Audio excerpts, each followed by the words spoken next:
for those. Yeah. Uh-oh. Uh-oh. Walked into the lion's den. Thoughts on XRP. Oh, no. I'm going to go fill my water, Jeff. Do you want to take this one? Well, I mean, they were talking about it on the Discover Crypto show the other day. You know, it could go to $5, $6, but I mean, we've talked about XRP a lot, especially Mike. He's in people's comments all the time on X, and it's one, it's not the Ripple. I think they were saying on CNB or CNBC or something that it was formerly the Ripple token, which it's not. Yeah, I saw that. But I mean, why would they keep selling their tokens every month? The Ripple Foundation. If it was going to $589, $500,000 and all that shit. Well, here, I'll give you my elevator pitch on the pros in my opinion, pros and cons of XRP.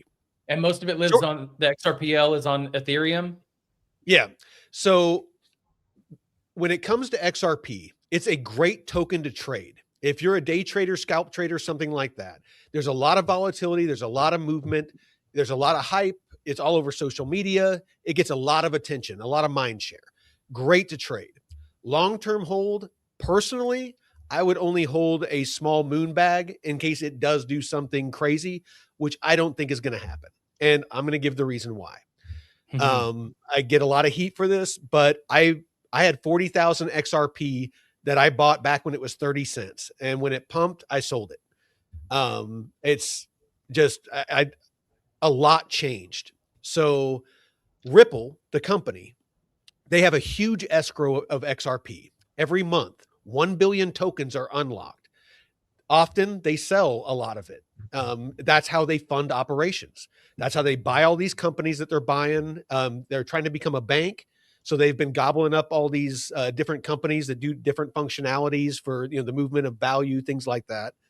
And I'm sure it's, they have these office buildings in New York and, San Francisco, and I think they have one in the UK. And so they have all the employees they have to pay, all the operations.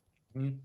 So the way that they do that, because they don't have a whole lot of people using the XRPL, the XRP ledger right now, paying them. So the way that they are funded is by selling XRP. XRP used to be for the most part, the only token on the XRPL. That has changed.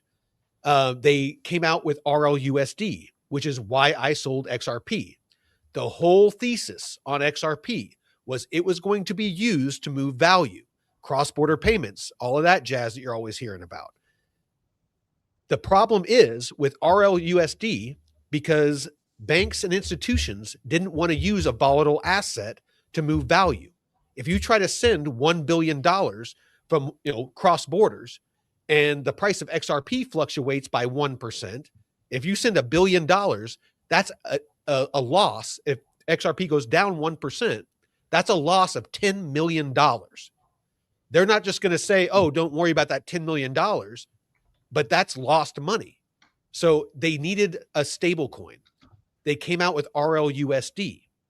The whole reason that everyone was saying that XRP was going to a large number is because the amount of liquidity, the amount of value that moves in cross-border payments daily. That, basically an XRP had to be, $100, $1,000, whatever, to move that volume of value. With RLUSD, that's no longer the case. They can just they can mint as long as it's backed 1-to-1 with the US dollar or US dollar equivalent, because of the Genius Act, that was passed and signed into law by Trump. For a stable coin to be compliant, it has to be backed 1-to-1 with the US dollar or US dollar equivalent. So RLUSD falls in that category because they want to be compliant in the US. So that is what is going to be used to move value. Therefore, the only thing that XRP is going to be used for is gas. The gas only costs 0.00001 XRP that gets burned. So it's very, very cheap gas. So there is no reason for XRP to be a high valuation. There's no logical reason. I've challenged people to come on the show that are XRP maxis, come on the show and explain to me with, the tokenomics, logic, reason, how this could, how XRP would need to be a high valuation. And they just say that I'm fudding XRP and won't come on the show. So, do with that as you will. But like Jeff was saying, the 60% of the RLUSD stablecoin is on ETH mainnet and not even being used on the XRPL. So the value being moved, Ripple isn't even, for the most part, using the XRPL to move its own stablecoin. They're using Ethereum. But they do pay a lot of people online to push it. They do. Have you seen anything to where like that can be like verified? Because I've thought that for a long time. There's just no way that there's that many people that would spend that much time just constantly talking about that one coin. Well, maybe what they're doing is getting more people to use the XRPL, and they're capturing that value and moving it to Ethereum or RLUSD, and they're getting more incentives to use the Ethereum network than their own. So they're kind of luring people in, extracting that value, moving it to Ethereum, and bam, they're making a killing. Well, I need to address this, and I say this with love, Mr. Menakis, is people need to learn to differentiate between something that's bullish for Ripple and something that's bullish for XRP. Like this. This is, yes, I'm very bullish on Ripple. Ripple's going to become a bank. They're going to do all kinds of great things. That does not necessarily translate to XRP price go up, other than, like Taylor was just talking about, all the people hyping it up and talking about it and getting retail to get emotional about it and FOMO in and buy it and drive the price up. That is why I'm saying trade it, don't hold it long term, because all it takes is people to realize that Ripple's success, there was a whole lawsuit about this, where the SEC was suing Ripple because they sold XRP as a security. The Judge Torres came out and said, XRP is not a security. That wasn't necessarily good for token holders, because if XRP was a security, it would technically be a stock of Ripple. Is that correct, Taylor? Yeah, so it's very important that people understand this difference. Like when you go buy a stock, theoretically, you're an owner of the company, and under the law, the people who run the company have a fiduciary duty to you, meaning they have to do what's in your best interest. In other words, produce profits. If they don't, then they, they can be removed. They can be sued, in some circumstances. You can go to jail for that. But crypto is not a security. That means you don't own anything. It's purely just this speculation. So when you're going to invest, this is the problem with altcoins right now. Altcoins are worthless because they give you nothing unless there's some contractual relationship. I believe like Arrow has it in their like bylaws that when you're buying, when you buy, they do buybacks, and they max lock and stuff like that, and to help with making it deflationary. But they can change those rules at any time, and so that's one of the big problems with everything. Is like it's the Wild West with crypto right now, in the sense of when you're getting into it, they have to show to you if you're going to buy this. Like if XRP is going to make these claims, these wild claims that all these people are going to be using it, and then we're going to make all this money and it's just going to shoot through the roof. Well, you have to show how that works. And Michael has repeatedly tried to explain to people that he's looked into it, and no one has been able to, give him like, hey, you're just not understanding how it really works. Yeah. You need to go here to go to this website and you can see from their own website that they're explaining it.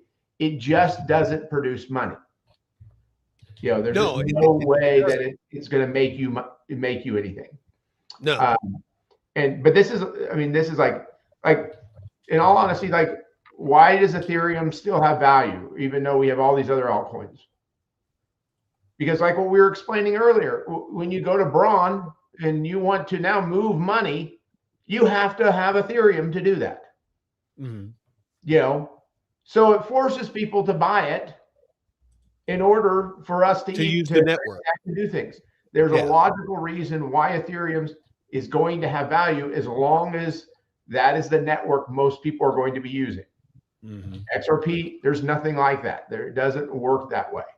It's just, it's too cheap of of gas fees. So, so this one here, you know, if they have over 40% of XRP on escrow, if Ripple value increases, you see where I'm going with this, that just solidifies what Taylor was talking about, where, yeah, they have 40% on escrow. They want Ripple price to go up because that makes their nest egg value go up. So it would incentivize them, because it's not a security, to incentivize, you know, influencers to hype it up to make the price go up so they can sell their billion tokens a month at at $3 or $4 instead of 30 cents.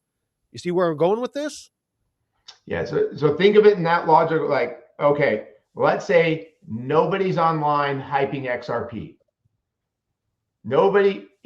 Can the company make money?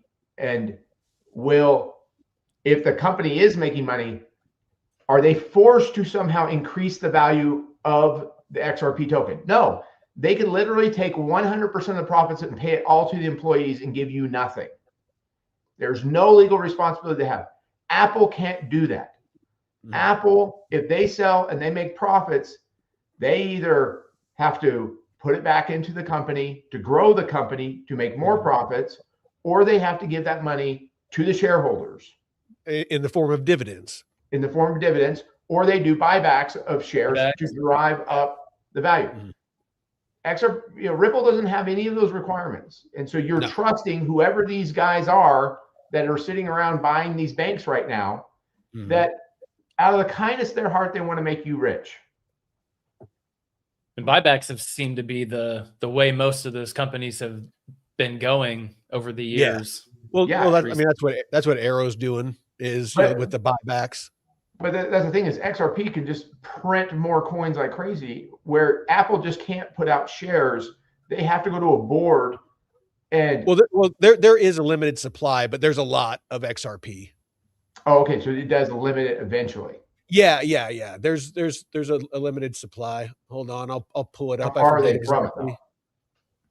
I forget exactly how many. But with all things, total supply is just shy of 100 billion XRP. And what's in circulation? In circulation, and that's 10. What that is? They're all in circulation. Or circulating supply is 60 billion. And a fraction of one gets burned for every transaction. Yeah, 0.00001 XRP gets burned. And you could also send it to a bad address that can get lost, but that's not likely to lose. Wait, I thought the government was going to buy mine back for $1,000 a piece. That's one of the things that influencers were saying for a while. And then, but like think about it. What if you were on Ripple? You know, you were one of the head guys running this company.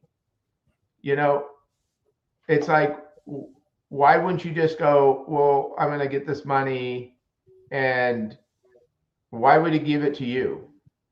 Like, oh, I want the coin to go up more. Why? Like, yeah. Like I said, the only incentive they have for the token to go up is so that they can sell their escrow tokens at a higher valuation. But, you know, how long is that going to last? Well, here's another way to look at it. Don't listen to what people say. Look at